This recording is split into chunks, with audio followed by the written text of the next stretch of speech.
The wind howled like a grieving widow, slicing through Clara Hensley's tattered coat as she stumbled across the frost-bitten Texas plains, her bare feet bleeding into the dirt.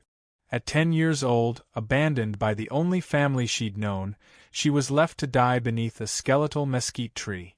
To her stepfather, she was nothing but a burden, discarded with a half-empty canteen. But as dusk painted the sky in shades of despair, a Comanche hunter emerged from the shadows, silent, scarred, a man who hadn't spoken in years. What he did next would rewrite Clara's story forever.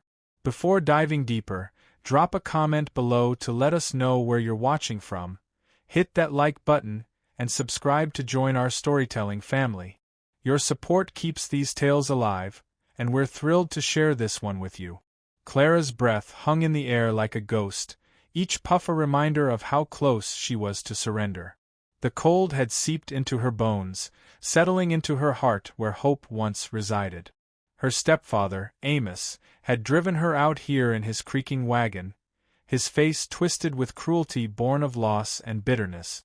"You're no good to me," he'd spat, tossing her the canteen before turning the horses back toward town. Clara's mother had been gone 6 months, her coughs silenced by a grave, and Amos had decided Clara was next. She curled against the mesquite tree, its gnarled branches clawing at the sky, and waited for the end. She didn't know how long she sat there, shivering, her knees pulled tight to her chest. The world blurred, hunger, cold, and despair blending into a fog that dulled her will to fight. But then came the soft crunch of footsteps, deliberate and unhurried. Clara forced her eyes open, expecting Amos, perhaps returning to finish what he'd started. Instead, she saw a man, tall and broad, his face carved with lines that told of deep pain. His dark eyes met hers, and for a moment, a flicker of recognition, or perhaps pity, passed between them. His name was Cale, a Comanche hunter who moved as if he were part of the land itself. He didn't speak at first, simply knelt beside her and draped a heavy buffalo blanket over her trembling shoulders. The warmth was a shock, like waking from a nightmare. "Can you stand?" he asked, his voice low and rusty, as if it hadn't been used in years. Clara nodded, though her legs wobbled like a newborn foal's. Cale lifted her without effort, carrying her to his horse, and as they rode into the twilight, Clara wondered if she was being saved or stolen. Cale's winter camp was a small lean-to tucked against a rocky outcrop, hidden by a stand of junipers. He set Clara down by a fire that crackled defiantly against the cold. She watched him move, methodical, precise, every action purposeful. He boiled water, mixed herbs, and handed her a tin cup of bitter tea that warmed her from the inside out. "Drink slow," he said, his English clear but accented, as if learned from someone he'd trusted long ago. Clara sipped, studying him. His long hair was tied back with a strip of leather, and his scarred hands spoke of battles she couldn't imagine. "Why are you helping me?" Clara whispered, her voice hoarse from crying and cold. Cale stared into the fire, his jaw tight. "Because I know what it's like to be left behind," he said finally. That was all he offered that night, but it was enough to keep Clara from bolting when he turned to tend the fire. Over the next few days, a rhythm formed. Cale taught Clara small things: how to spot edible roots, how to listen for the wind's warnings. His silence wasn't anger but a wall built after losing his family. His daughter, Lyra, had been Clara's age when a settler's stray bullet took her life. His wife, Sona, followed soon after, her heart too broken to endure. He shared this in fragments, like pieces of a shattered pot he was too tired to reassemble. Clara was still weak, her body fighting to recover from days without food or shelter. Her feet, cut and swollen, throbbed with every step, but Cale's salves and teas dulled the pain. He gave her a pair of soft moccasins, too big but warm, and Clara felt a strange gratitude for this man who owed her nothing. One night, as she wove a small basket under his guidance, she dared to ask, "What happens to me now?" His eyes met hers, and for the first time, Clara saw something softer than grief. "You stay until you're strong," he said. Then we decide. But the world doesn't let decisions linger. A week into Clara's stay, Cale's friend, a trader named Lila Brooks, rode into camp, her face tight with urgency. She spoke in low tones, but Clara caught enough to know trouble was coming. A bounty hunter, Silas Ward, was tracking her, hired by her grandfather, a man she'd never met, who cared more about the land tied to her name than about her. Amos had reported her missing, spinning a tale of a runaway child, but Lila had evidence. Letters from neighbors who'd seen him drive Clara into the wilderness, his own words boasting he'd be rid of her. Silas is no ordinary tracker, Lila warned. He's relentless, and he's got the law on his side. Cale's face hardened, but he didn't flinch. He won't take her, he said, his voice carrying a certainty that made Clara believe him, even as fear clawed at her chest. Cale decided they couldn't stay hidden forever. He packed their meager belongings and took Clara to his people's winter camp, a cluster of teepees nestled in a valley sacred to the Comanche. The journey was hard, Clara's fever spiked, and she drifted in and out of sleep, cradled against Cale's chest on horseback. The camp was alive with voices when they arrived, children's shouts turning to silence as they saw the pale girl in Cale's arms. An elder, Toma, emerged from a teepee, his eyes sharp as a hawk's, taking in Clara with a mix of curiosity and suspicion. "Nephew," Toma said, his voice carrying years of unspoken questions. "What have you brought to our home?" Cale dismounted, holding Clara carefully. "She needs healing, uncle. And I need your counsel." The camp buzzed with murmurs, some curious, others hostile. A woman, Tiva, stepped forward, her voice sharp. "Is she yours?" she asked, the question an accusation. "She is now," Cale replied firmly. "I found her dying, abandoned by her own. She's no stranger to me." Toma raised a hand, silencing the crowd. "Bring her inside. She's sick, and the cold won't help. We'll talk later." Inside Toma's teepee, the camp's healer, Nisa, examined Clara. Her hands, wrinkled but steady, moved with practiced care. "Fever of the lungs," Nisa diagnosed. "Not severe yet, but she's been starved too long. She'll need rest and medicine." Clara, barely conscious, submitted to Nisa's care, her eyes following every movement with wary trust. That night, as Clara slept under Nisa's watch, the men gathered around the camp's central fire. Toma demanded Cale explain himself. Cale told the story, how a red-tailed hawk had led him to Clara, how he'd found her near death, how Lila had warned of the bounty hunter. "The whites seek what's theirs," Tiva said, her voice bitter. "They took our lands, our buffalo, our children. Why risk our peace for one of theirs?" Cale's voice rose, steady but fierce. "She's not theirs. She's mine now. The spirits sent her to me, as they sent the hawk. I won't betray that." Toma studied Cale, his eyes searching. "I've dreamed of a dead tree blooming white flowers, of a hawk carrying medicine. 3 times the dream came. The spirits speak, but keeping her risks us all." Cale nodded, acknowledging the weight. "I don't ask you to fight my battles, only to understand why I must." Toma's gaze softened. "Tomorrow, we'll hold the adoption ceremony. She'll take a Comanche name and become one of us. If the whites come, they'll find a sister, not a stolen child." The ceremony began at dawn, with copal smoke spiraling skyward. Clara, dressed in a beaded deerskin dress crafted by the camp's women, stood small but steady beside the fire. Toma placed his hands on her head. "Sani," he named her, "the one who brings light." The name settled over the camp like a blessing, silencing even those who doubted her place. Sani, once Clara, felt the weight of belonging for the first time, her heart swelling with a warmth she hadn't known since her mother's stories. But peace shattered when scouts galloped into camp at midday. "Riders!" one shouted. 3 white men, armed, less than an hour away.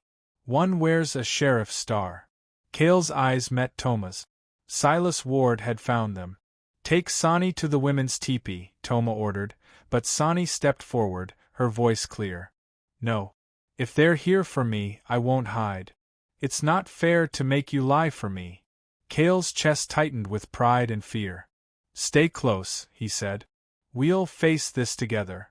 Silas Ward rode into camp with calculated confidence, flanked by Sheriff Dawson and a nervous deputy. His eyes locked on Sawney, a smile curling his lips. Gentlemen, he said, addressing the Comanche and his companions, it seems we've found our missing girl. He produced a warrant for Clara Hensley, claiming her grandfather's right to her. Thomas stepped forward, his presence commanding. No, Clara is here. This is Sawney, my nephew's daughter, adopted by our laws. Ward laughed, a harsh sound that sparked tension. Adoption? Since when do savages claim white children legally? Cale's hand twitched toward his knife, but Thoma's voice cut through. Watch your words, white man. You're on our land, surrounded by our warriors. Sheriff Dawson, uneasy, cleared his throat. We just want the girl back with her family. No trouble. Sawney's voice rang out, small but fierce. My family? You mean Amos, who left me to die? Or a grandfather I've never met, who only wants my inheritance? Ward's smile didn't waver. Children misinterpret things, especially after being influenced. His implication, that the Comanche had brainwashed her, hung heavy. Cale stepped forward. Enough lies. I told her the truth. Her stepfather abandoned her to die. Ward's eyes narrowed. Truth? From a savage who steals children. Sawney moved before anyone could stop her, placing herself between Cale and Ward. Don't call my father a savage, she shouted. He saved me when your people threw me away. The camp froze. Ward's hand darted toward his gun, aiming at Sawney. This ends now. She's coming with me. Cale was faster, his knife at Ward's throat in a heartbeat. Touch my daughter, he whispered, and it's the last thing you do. Sheriff Dawson intervened, voice firm. Ward, lower your weapon. Now. Ward complied, but his eyes burned with defiance. Before the standoff could escalate, Lila Brooks rode into camp, clutching a leather satchel. Sheriff Dawson, she called, dismounting. I have proof. She presented letters from neighbors who'd seen Amos abandon Clara, and a note from Amos to Clara's grandfather, inquiring about her inheritance. He planned to let her die, Lila said. And Ward knew. The sheriff's face darkened. Is this true, Ward? Ward's hesitation was damning. My job is to return the girl, he muttered. The rest isn't my concern. Not anymore, Dawson said. You're under arrest for threatening a minor. As Ward was led away, still shouting threats, Sawney turned to Cale. Is it over? She asked softly. For now, he replied, but others may come. Sawney nodded, her eyes old beyond her years. Then we'll be ready. Together. 3 months later, spring painted the plains with wildflowers. Sawney and Cale returned to the mesquite tree where he'd found her, carrying a small cedar sapling. Nisa says planting something good where something bad happened heals the land and the spirit, Sawney said, kneeling to dig. As she worked, she spoke of her mother, not with sadness, but with love for the stories and gardens they'd shared. She'd be glad I'm brave now, Sawney said, placing the sapling in the earth. Cale smiled. You were always brave, Sawney. You just needed a place to let it grow. Lila arrived with news. Ward was convicted, Amos had fled, and Sawney's adoption was legally recognized. You're his daughter now, no matter what anyone says, Lila said. Sawney hugged her tightly, then turned to Cale. Can I be a bridge, she asked, between your people and mine? Teach them to understand each other. Cale's heart swelled. You already are. That night, the camp celebrated, not with ceremony, but with stories and laughter around the fire. Sawney, no longer the frightened girl under the mesquite, was the one who brought light, a daughter of two worlds. As she and Cale stood under the stars, the cedar sapling took root in the valley, a promise of new beginnings in a land learning to heal. The days following Clara's rescue were a blur of survival and cautious trust. Cale's lean-to became a sanctuary, its walls of stacked stones and juniper branches shielding them from the biting wind. Clara's body ached, her feet raw from the trek through the thorns, but Cale's care was meticulous. He ground willow bark for her fever, wrapped her feet in soft cloths soaked in a pungent salve, and fed her small portions of stew made from rabbit and wild onions. Each act was deliberate, as if he were repaying a debt to someone long gone. Clara watched him closely, her young mind grappling with the paradox of a man who seemed both broken and unbreakable. His silence was a language of its own, speaking of loss in the way his hands hesitated before touching her, as if afraid she might vanish like his daughter had. One evening, as the fire cast shadows on the stone walls, Clara found the courage to speak. "Did Lyra like to weave baskets too?" she asked, her fingers fumbling with the reeds Cale had given her. He froze, the question piercing the quiet. "She did," he said after a long pause. "She'd sit by the river, weaving stories into her work." Clara nodded, sensing the weight of his words, and didn't press further. Cale, for his part, found himself stirred by Clara's presence. Her questions, tentative at first, grew bolder as her strength returned. She asked about the plants he used, the stars he navigated by, the songs he hummed when he thought she wasn't listening. Each question chipped away at the wall he'd built around his heart, and he began to see Lyra in her, not in her features, but in her curiosity, her resilience. He crafted a small amulet from leather and bone beads, weaving a lock of Clara's auburn hair into it, a Comanche tradition to bind her spirit to his care. He didn't tell her what it meant, but when he hung it around her neck, her small hand closed around it, and she smiled. Lila's arrival brought a storm of reality to their fragile peace. She dismounted with the urgency of someone who'd ridden through the night, her breath visible in the cold morning air. "Silas Ward's closing in," she said, her voice low to keep Clara from hearing. "He's got a warrant, and he's not alone. Sheriff Dawson's with him, and a deputy who looks like he'd rather be anywhere else." Cale's jaw tightened. "What does he want with her?" Lila pulled a folded poster from her satchel, showing Clara's face and a reward of $500. "Her grandfather, some rich rancher named Hensley, wants her back. But it's not about love, it's about land she's set to inherit. Amos is playing the grieving stepfather, but I've got letters proving he left her to die." Cale's eyes darkened. "He won't take her." Lila nodded, but her expression was grim. "You can't stay here, Cale. Ward's tracked you before. He'll find this camp." Clara, who'd been listening from the lean-to's entrance, stepped forward, her voice trembling but firm. "I don't want to go back. Not to Amos. Not to anyone who'd let him do this." Cale knelt beside her, his hand resting lightly on her shoulder. "You won't," he promised. "But we need to move. My people can help." The journey to the Comanche camp was grueling.